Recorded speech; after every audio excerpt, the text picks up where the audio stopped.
Atalanta ka ndëruar trajner gjatë verës, duke afruar në radhët e saj një emër të njohur si Maurizio Sarri. Tekniku la Lazion dhe ju bashkua projektit të bergamaskëve, me shpresën që të vazhdojnë në hapat e Gasperinit që e ktheu skuadrën në protagoniste në Itali e Europë. Por me afrimin e tij, e ardhmja e Berat Gjimshitit ka qenë në ajër. Trajneri preferon një skem të ndryshme me 4 në prapavik, duke ndryshuar nga ajo me 3 që përdorte në vitet e fundit Atalanta. Kësaj janë ngritur pikpyetje nëse Gjimshiti do të vazhdonte të ishte te Atalanta apo nëse do të largohej.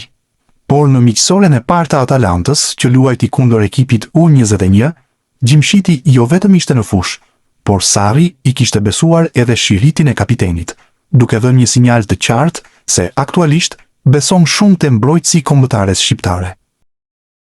Christian Aslani do të udhëtojë me Interin për fazën përgatitore në Gjermani. La Gazzetta dello Sport konfirmon se pavarësisht kësaj, do të largohet në momentin kur të mbërrijë oferta e duhur. Deri tani, Aslani do të kënaqur Interin, ndaj dhe Aslani do të stërvitet me pjesën tjetër të skuadrës në pritje të zhvillimeve të reja. Fakt është se Interi tashmë është i gatshëm për ta lënë të lirë Aslanin për një shifër rreth 10 milion euro. Ka pasur interes nga klubet në Itali, ndërsa nuk përjashtohet mundësia e huazimit me opsionin e blerjes së kartonit. Aslani nuk qëndroi në urdhrat e trajnerit Kivu gjatë edicionit të kaluar.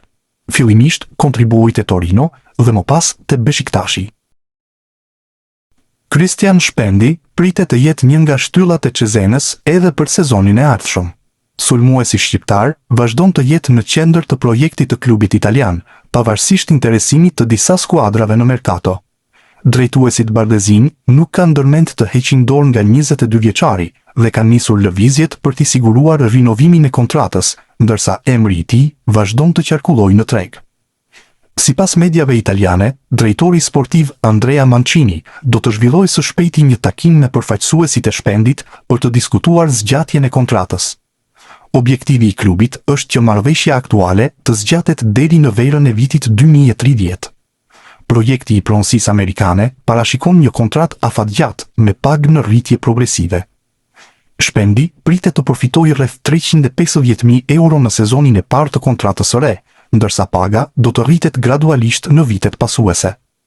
Në këtë mënyrë, Cezena synon të shpërblejë zhvillimin e sulmuesit shqiptar, pa rënduar bilancin financiar të klubit.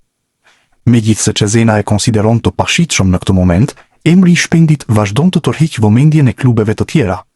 Së fundmi, edhe Frosinone është futur në garë për kartonin e sulmuesit shqiptar, duke e përfshirë në listën e objektivave për repartin ofensiv. Interesimi i Frosinones ushtohet zërave të mëparshëm, që e lidhnin Shpendin me skuadra të tjera të Serie B, por deri tani, drejtuesit e Cezenës nuk kanë marrë në konsiderat largimin e tij.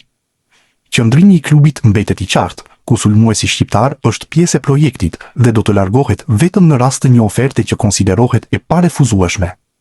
Christian Shpendi është kthyer njëkohësisht në një lojtar të kombëtares A, ku në miqësoret e muajit qershor u grumbulluan nga Rolando Maran, teksa në vjesht pritet që të marrë një ftesë edhe vëllai i tij binjak, Steven Shpendi. Dy sulmuesit shqiptar sezonin e fundit ishin ndër lojtarët më të dalluar në Serie B italiane, duke qenë golashënuesit e skuadrave të tyre, respektivisht Cristiani te Cesena dhe Steveni te Empoli.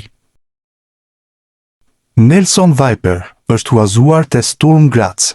Ky është vendimi surprizë që u zbulua sot nga klubi austriak. Kartoni i 21 vjeçarit i përket Mainzit në Gjermani. Edicioni i kaluar rezultoi zhgënjim, pasi për të, minutat ishin me pikatore. Kujtojmë se në vitin 2025, pati luftë që t'i rinovoi kontrata. Më pas, erdhi firma deri në vitin 2029. FSF ndërkohë ka kërkuar që ta afrojë, por Viper nuk pranon të ketë kontakt. Sulmuesi me origjinë shqiptare do të përfaqësojë Gjermaninë në Europianin e 21 vjeçarit, që organizohet vitin e ardhshëm.